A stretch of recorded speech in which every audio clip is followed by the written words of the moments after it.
بسم اللہ الرحمن الرحیم۔ انفارمیٹو پاکستان کے تمام ناظرین کو السلام علیکم۔ میں ہوں آپ کا میزبان محمد باقر رحمانی۔ آج ہم اس شخصیت کے بارے میں بات کریں گے کہ جن کی وجہ سے نہ صرف مشرق وسطیٰ کی سیاست بلکہ پوری دنیا کی سیاست تبدیل ہوئی، یعنی ہم بات کریں گے امام خمینی کی۔ روح اللہ موسوی خمینی 24 ستمبر 1902 کو پیدا ہوئے۔ آپ ایک ایرانی اسلامی انقلابی سیاستدان اور مذہبی رہنما تھے جنہوں نے 1979 سے لے کر 1989 یعنی اپنی وفات تک ایران کے پہلے رہبر معظم کے طور پر حکمرانی کی۔ وہ اسلامی جمہوریہ ایران کے بانی اور ایرانی انقلاب کے مرکزی رہنما تھے جس نے محمد رضا پہلوی کا تختہ الٹ دیا اور ایرانی بادشاہت کا خاتمہ کیا۔ نظریاتی طور پر ایک شیعہ اسلام پسند، خمینی کے مذہبی اور سیاسی نظریات کو خمینیت کے نام سے جانا جاتا ہے۔ خمینی جو موجودہ ایران کے صوبہ مرکزی کے شہر خمین میں پیدا ہوئے، ان کے والد کو 1903 میں قتل کر دیا گیا جب خمینی صرف 2 سال کے تھے۔ انہوں نے کم عمری میں قرآن اور عربی کی تعلیم حاصل کرنا شروع کی اور اپنے رشتہ داروں بشمول اپنی والدہ کے کزن اور بڑے بھائی کی مدد سے اپنی مذہبی تعلیمات میں ترقی کی۔ خمینی اصولی شیعہ 12 امامی اسلام کے ایک عالم، ایک آیت اللہ، ایک مرجع تقلید یا مجتہد اور 40 سے زیادہ کتابوں کے مصنف تھے۔ ان کی سفید انقلاب کی مخالفت کی وجہ سے انہیں 1964 میں بورسا میں ریاستی سرپرستی میں جلا وطن کر دیا گیا۔ تقریباً 1 سال بعد وہ نجف منتقل ہو گئے جہاں انہوں نے اپنے مذہبی و سیاسی نظریے ولایت فقیہ پر دیے گئے خطبات کو اسلامی حکومت میں مرتب کیا۔ وہ 1989 میں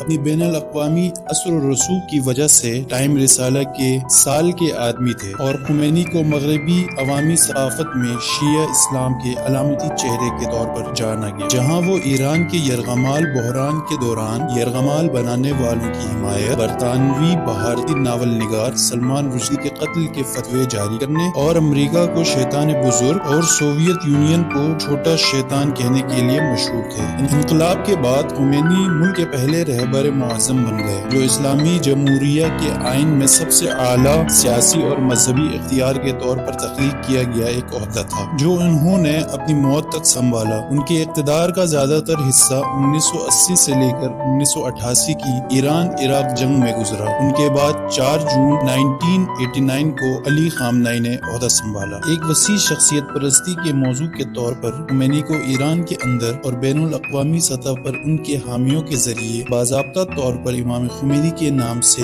جانا جاتا ہے۔ ان کے جنازے میں 1 کروڑ تک افراد یا ایران کی آبادی کا 1/6 حصہ نے شرکت، جو اس وقت کا سب سے بڑا جنازہ اور تاریخ کے سب سے بڑے انسانی اجتماعات میں سے ایک تھا۔ ایران میں تہران کے بہشت زہرا قبرستان میں ان کا سنہری گنبد والا مقبرہ ان کے پیروکاروں کے لیے ایک مزار بن چکا ہے اور انہیں قانونی طور پر ناقابل تسخیر سمجھا جاتا ہے۔ ایرانیوں کو باقاعدگی سے ان کی توہین کرنے پر سزا دی جاتی ہے۔ ان کے حامی انہیں اسلامی احیا، نسل پرستی کے خلاف اور سامراجیت کے خلاف ایک چیمپئن کے طور پر دیکھتے ہیں۔ ناقدین ان پر انسانی حقوق کی خلاف ورزیوں کا الزام لگاتے ہیں۔ ان الزامات میں مظاہرین پر حملوں کا حکم دینا اور ہزاروں سیاسی قیدیوں، جنگی مجرموں اور ایران عراق جنگ کے قیدیوں کو پھانسی دینا شامل ہیں۔ معزز ناظرین کرام، امام خمینی کو مسلمانوں کے بیشتر علماء قدر کی نگاہ سے دیکھتے ہیں، جبکہ ان کے ناقدین بڑی تعداد میں مسلمانوں میں بھی پائے جاتے ہیں۔